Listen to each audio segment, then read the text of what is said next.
Every Sunday for the past 20 years, we gathered at Mom's house on Maple Street. The same routine, the same faces, the same arguments about who brought what dish. I always made the mashed potatoes because nobody else could get them right, according to Dad. Mom would fuss over the roast, checking it every 10 minutes like it might disappear. My brother Jake would show up fashionably late with store-bought rolls, claiming his new job kept him too busy to cook. That particular Sunday felt different from the moment I walked through the front door. Mom's smile seemed forced, and Dad barely looked up from his newspaper. The house smelled like tension mixed with gravy. Even the family photos on the mantel seemed to be watching us with suspicious eyes. I set my dish on the kitchen counter and tried to shake off the weird feeling creeping up my spine. Jake arrived with his usual dramatic entrance, but this time he had Sarah with him. Not unusual. They'd been dating for 3 years. What caught me off guard was how they both looked like they'd rather be anywhere else. Sarah kept fidgeting with her engagement ring, twisting it around her finger like she was trying to unscrew it. Jake wouldn't meet anyone's eyes directly. We sat down to eat around Mom's old oak table, the one she inherited from Grandma Peterson. Dad said grace, his voice rougher than usual. The first few minutes passed with normal small talk. Work, weather, the neighbor's new fence. Mom asked about Sarah's job at the bank. Dad complained about his back acting up again. Everything seemed normal until Jake cleared his throat. The sound cut through our conversation like a knife. He set down his fork and looked around the table, his face pale. Sarah grabbed his hand and I noticed hers was shaking. Mom stopped chewing mid-bite. Dad lowered his coffee cup slowly, his eyes fixed on Jake with that look he used to give us when we were kids and had broken something expensive. "I need to tell you all something," Jake said, his voice barely above a whisper. The words hung in the air like smoke. Mom reached for Dad's hand across the table, instinctively preparing for whatever bomb was about to drop. I felt my stomach twist into knots. In our family, announcements at dinner usually meant someone was sick, broke, or in trouble. Jake took a deep breath and squeezed Sarah's hand tighter. "Sarah and I are getting married next month. We already booked everything. The ceremony's going to be small, just immediate family." He paused, looking directly at Mom and Dad. "And we're moving to Portland right after the wedding. I got a job offer there, and we're taking it." The silence that followed was deafening. Mom's face went through about 5 different emotions in 10 seconds. Dad just stared at Jake like he'd announced he was joining the circus. I felt like someone had punched me in the gut. Portland was 3,000 miles away. 3,000 miles from Sunday dinners, from birthday parties, from everything that made us a family. Mom was the first to break the silence. "Next month?" Her voice cracked on the words. "Jake, that's only 4 weeks away. How long have you been planning this?" The hurt in her voice was impossible to miss. 20 years of Sunday dinners, and this was how we found out about the biggest change in our family. Sarah looked like she wanted to disappear into the floor. Jake's jaw tightened, and I recognized that stubborn look he'd had since childhood. Dad slowly pushed his plate away, the scraping sound loud in the quiet room. The tension was so thick you could have cut it with Mom's good carving knife. Dad was the next to speak, and when he did, his voice had that edge that meant trouble. 4 weeks, Jake? You couldn't give us more notice than that?" He stood up from the table, his chair scraping against the hardwood floor. "What about your mother's feelings? What about the family?" Jake's face flushed red. "I knew this would happen. I knew you'd make it about everyone else except me and Sarah." He stood up too, matching Dad's energy. "This is exactly why we didn't tell you sooner. Because I knew you'd try to talk us out of it. Maybe because it's a stupid decision." Dad shot back. The words hit the room like a slap. Mom gasped and reached for Dad's arm, but he was already wound up. "You've got a good job here, family here. What's in Portland that's so much better than what you've got right here?" I watched this unfold like a car accident in slow motion. Sarah looked like she might cry. Mom kept trying to mediate, making those little shushing sounds she used to make when we fought as kids. But this wasn't a childhood argument about toys or chores. This was 28 years of expectations and disappointments coming to a head over Sunday pot roast. A future, Dad. Something that's mine. Not something I inherited or fell into because it was convenient. Jake's voice got louder with each word.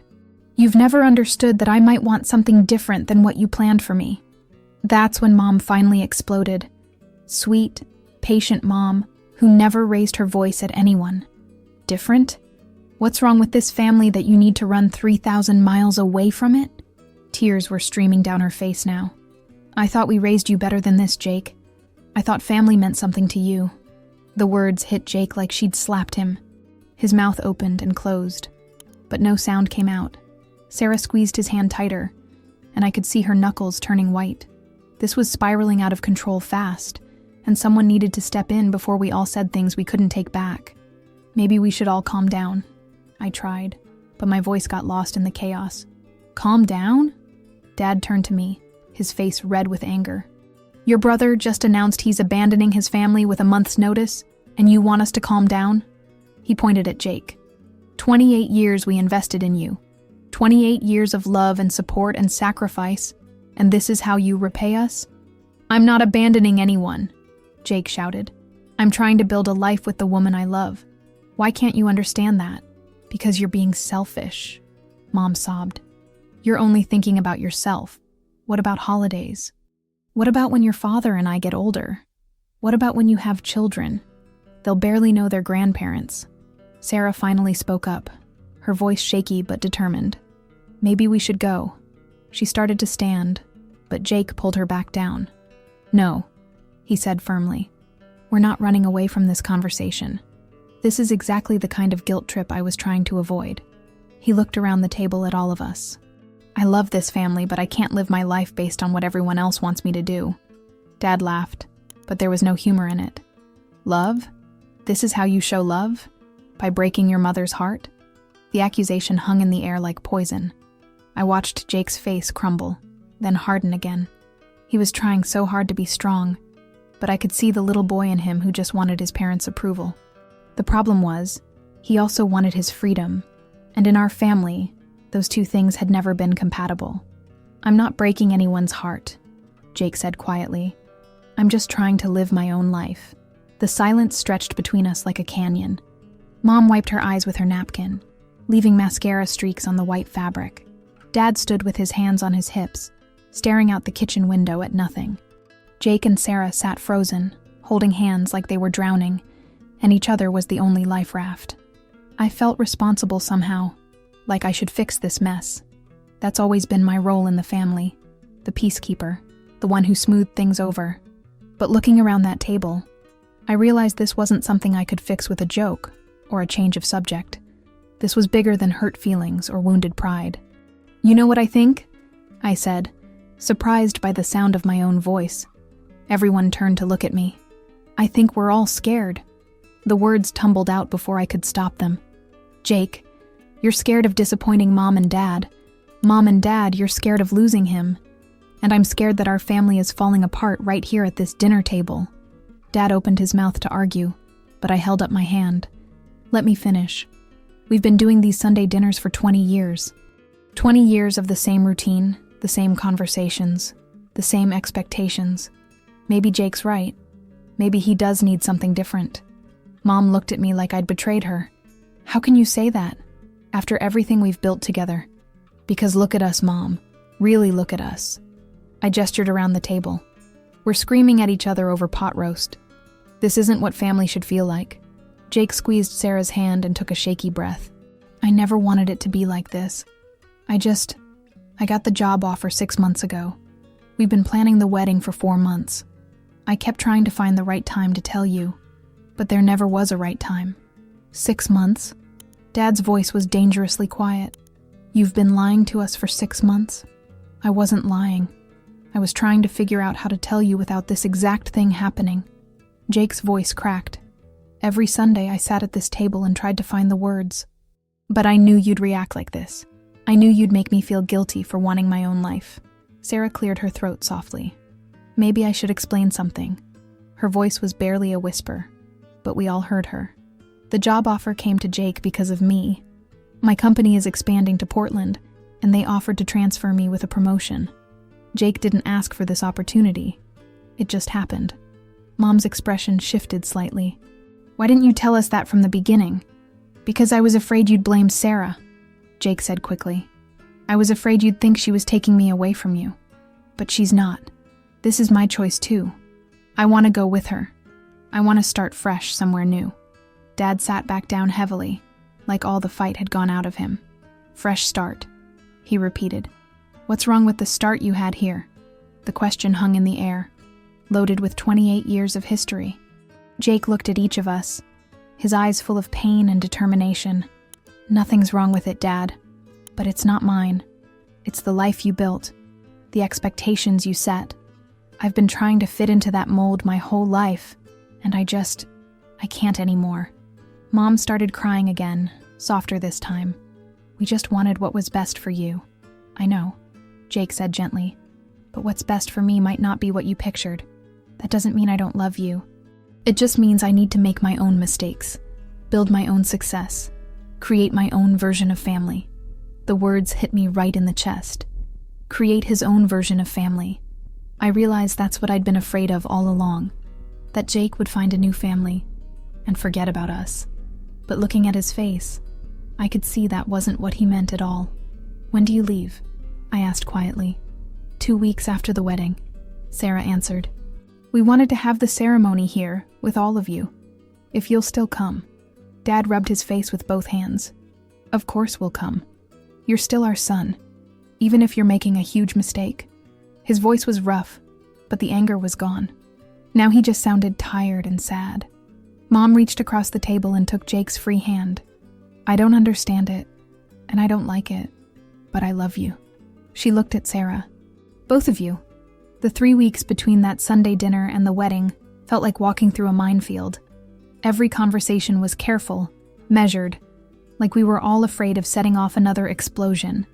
Mom threw herself into wedding planning with the kind of intensity she usually reserved for spring cleaning. She called it making the best of things, but I could see the sadness behind her forced smiles. Dad went the opposite direction. He became politely distant, asking about work and weather, but never mentioning Portland or the future. When Jake tried to talk about the wedding details, Dad would nod and change the subject. It broke my heart watching them dance around each other like strangers. Jake called me the Tuesday before the wedding, his voice tight with stress. I don't think Dad's going to walk Sarah down the aisle, he said. Sarah's father had passed away 2 years earlier, and Dad had offered to fill that role months ago, back when Portland wasn't part of the equation. Did he say that? I asked, though I already knew the answer. He didn't have to. Every time we bring it up, he finds an excuse to leave the room. Jake sighed heavily. Sarah's pretending it doesn't matter, but I can tell she's hurt. This whole thing is turning into a disaster. I found myself in the middle again, trying to bridge the gap between my stubborn father and my equally stubborn brother. Wednesday evening, I drove over to Mom and Dad's house with a bottle of his favorite bourbon and a plan to have an honest conversation. Dad was in his workshop, sanding a piece of wood with more force than necessary. The smell of sawdust and old coffee filled the small space. He looked up when I walked in but didn't stop working. Jake called, I said, settling onto his workbench. He's worried about Saturday. Saturday will be fine, Dad muttered, not meeting my eyes. Your mother's got everything organized. That's not what I meant, and you know it. I watched him sand the same spot over and over. Sarah's counting on you to walk her down the aisle. You gave her your word. Dad's hands stilled. That was before. Before what? Before Jake decided to make his own choices? Before he chose a life that doesn't revolve around your approval? The words came out harsher than I intended, but sometimes Dad needed harsh. He set down the sandpaper and finally looked at me. You think I'm being unfair? I think you're being hurt, and you're taking it out on the wrong people. I softened my voice. Dad, Sarah didn't ask Jake to leave. She got offered a promotion, and Jake chose to support her career. Isn't that what you taught us? To support the people we love? Dad leaned against his workbench, suddenly looking older than his 62 years. I know that. In my head, I know that. But in my heart, he trailed off, staring at his hands. I had plans, you know. I thought Jake would take over the business eventually. I thought we'd work together, maybe expand into that commercial contracting we talked about. Did you ever ask Jake if that's what he wanted? The question hung between us like dust in the air. Dad's silence was answer enough. He's not running away from you, I said gently. He's running toward something. There's a difference. Dad picked up a different piece of sandpaper, Finer grit this time. Your mother's been saying the same thing. He started working again, but gentler now. She thinks I'm a stubborn old fool. Well, you are stubborn, I admitted, earning a small smile. But you're not a fool, and you're not old. You've got plenty of time to build a new relationship with Jake, one that's based on who he is now, not who you thought he'd become. We worked in comfortable silence for a while, me handing him tools and him explaining what he was building. A jewelry box for Mom's birthday, he said. Something to keep her grandmother's pearls in.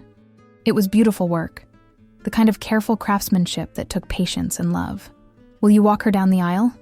I asked as he was putting his tools away. Dad was quiet for so long I thought he hadn't heard me. Then he nodded slowly. Yeah, I gave her my word. He looked at me with eyes that held years of regret and hope. Besides, someone needs to make sure she knows what she's getting into, marrying into this crazy family. The wedding day dawned gray and drizzly, which Mom took as a bad omen until I reminded her that rain was supposed to be good luck. The ceremony was at the old Presbyterian church where Jake and I had been baptized, the same church where Mom and Dad got married 35 years ago. The irony wasn't lost on any of us. I helped Sarah get ready in the small room behind the sanctuary. Her hands shook as I fastened her pearl necklace, the one that had belonged to her grandmother. She looked beautiful in her simple white dress, but I could see the anxiety in her eyes. He'll be there, I assured her, though I'd been holding my breath all morning myself. I know, she said, but her voice wavered. It's just, I never wanted to come between Jake and your family. I feel like this is all my fault. I turned her around to face me. Sarah, look at me. This isn't about fault. This is about two people who love each other making a choice together. Dad will walk you down that aisle because he loves Jake, and Jake loves you. That makes you family. When it came time for the ceremony, I watched from the front pew as Dad offered Sarah his arm. He looked handsome in his navy suit, the one he usually saved for funerals and graduations. Sarah beamed up at him, and for a moment, all the tension of the past few weeks melted away. The ceremony was perfect in its simplicity. Jake cried when he saw Sarah walking toward him. Pastor Williams, who'd known our family for decades, spoke about love requiring both roots and wings. Mom sobbed through the entire thing, but they were happy tears mixed with sad ones. During the reception at the community center, I watched Dad dance with Sarah. They talked quietly, and whatever he said made her laugh that infectious laugh of hers. Jake cut in halfway through the song, and Dad clapped him on the shoulder before stepping away. It was a small gesture, but it felt like forgiveness. Later, I found myself standing outside getting some air when Jake joined me. He looked exhausted but happy. His tie loosened and his hair messed up from dancing with every female relative we had. Thank you, he said simply. For what? For talking to Dad. Sarah told me what he said during their dance. He apologized for being difficult and promised to visit us in Portland. Jake leaned against the brick wall. I know you had something to do with that. I shrugged. I just reminded him that losing a son over stubbornness is pretty stupid. We stood in comfortable silence, watching the streetlights flicker on. The reception was winding down inside, and soon Jake and Sarah would leave for their honeymoon in California before making the big move. Are you scared? I asked. Jake thought about it for a moment. Terrified, he admitted, but also excited. Sarah got promoted to regional manager, and I've got that job with the architectural firm. We found a little house with a yard for the dog we want to get. His face lit up as he talked about their plans. It sounds perfect, I said, and I meant it. What about you? You'll be stuck with all the Sunday dinners now. I laughed. I think I can handle Mom and Dad for a few hours a week. Besides, someone needs to keep them from driving each other crazy worrying about you. Dad appeared in the doorway looking for us. Your mother wants pictures, he called out. All the family together before you two take off. We gathered in the reception hall, 3 generations of our messy, complicated family. Mom fussed with everyone's hair and clothes. Dad stood with his arm around her, looking more relaxed than he had in weeks. Jake and Sarah glowed with newlywed happiness. As the photographer snapped away, I realized this wasn't an ending. It was a beginning. Our family was changing shape, stretching across miles, but the love that held us together was stronger than geography. We'd figure out how to make it work because that's what families do. "One more," the photographer called out. "Everyone say Oregon." We all burst out laughing, even Dad. Oregon, not cheese. It was perfect. 6 months after Jake and Sarah moved to Portland, our Sunday dinners felt different. The table was smaller, the conversations quieter, but somehow more intentional. We started doing video calls with Jake and Sarah every other week, which turned into a comedy show of Mom trying to figure out the technology and Dad pretending he couldn't hear properly. The first call was awkward. We all sat around Mom's laptop in the kitchen, waving at the screen like tourists. Jake and Sarah showed us their new house, a cute craftsman style with a red door and a garden. Sarah was already planning. Dad asked practical questions about the foundation and the roof, slipping back into his contractor mindset. But as the weeks went by, these calls became the highlight of our routine. Mom would cook Jake's favorite meal and eat it in front of the camera so he could join us for dinner. Dad started a project refinishing an old dresser that had belonged to his grandfather, giving Jake updates on his progress each call. It was his way of staying connected, sharing the work he loved. The real test came when Jake called on a Tuesday evening in October, his voice tight with stress. "I got laid off," he said without preamble.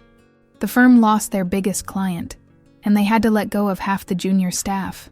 Mom gasped, and I could see Dad's jaw clench. This was the moment he'd been dreading, the proof that Jake had made a mistake leaving his secure job back home. But instead of saying, "I told you so," Dad surprised us all. "What's your next move?" he asked calmly. Jake explained that he had some leads, and Sarah's job was secure, so they weren't in immediate financial trouble. But I could hear the doubt creeping into his voice, the fear that maybe he'd made the wrong choice after all. "You could always come home," Mom said softly, and the longing in her voice was unmistakable. There was silence on the screen, and I watched Jake's face carefully. For a moment, I thought he might actually consider it. Then Sarah's hand appeared on his shoulder, and his expression firmed up. "We're going to make it work here," he said. "I've got interviews lined up, and there's actually talk of me starting my own consulting business. This might be the push I needed." Dad nodded slowly. "Starting your own business is scary, but rewarding. Your grandfather did it, I did it. Maybe it runs in the family." He paused, looking directly at the camera. "If you need advice or help with the business plan, you know where to find me." It was a small offer, but it meant everything. Jake's face brightened for the first time since he'd shared the bad news. "I'd like that, Dad. I'd really like that." Over the next few months, Dad and Jake talked business every week. Dad shared stories about his early days as a contractor, the mistakes he'd made, the lessons he'd learned. Jake bounced ideas off him, asked for advice on pricing and contracts. They were building something new together, a partnership that spanned 3,000 miles. Christmas was hard. Our first major holiday without Jake and Sarah. Mom set their places at the table anyway, leaving empty chairs that felt like ghosts. We opened presents over video call, which wasn't the same, but was better than nothing. Jake and Sarah had sent a box of coffee from a local Portland roastery, and Dad declared it not terrible for fancy coffee. The surprise came after New Year's. Jake called with news that his consulting business was taking off faster than expected. He'd landed 3 major clients and was thinking about hiring help. But the biggest news was yet to come.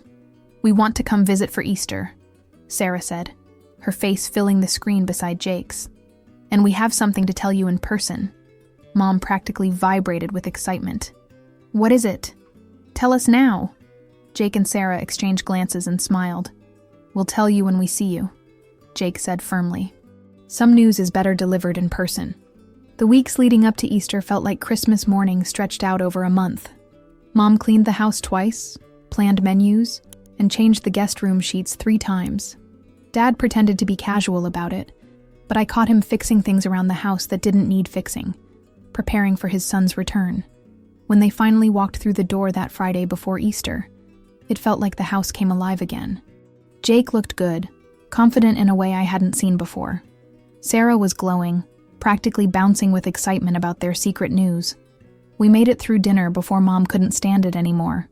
"Okay, enough suspense. What's the big news?" Jake and Sarah looked at each other and grinned. "We're having a baby," Sarah announced, her hand moving to her still flat stomach. "You're going to be grandparents." The silence lasted about 2 seconds before Mom started crying and Dad started laughing. I just sat there, overwhelmed by the realization that our family was about to grow again, that Portland was about to feel a lot less far away.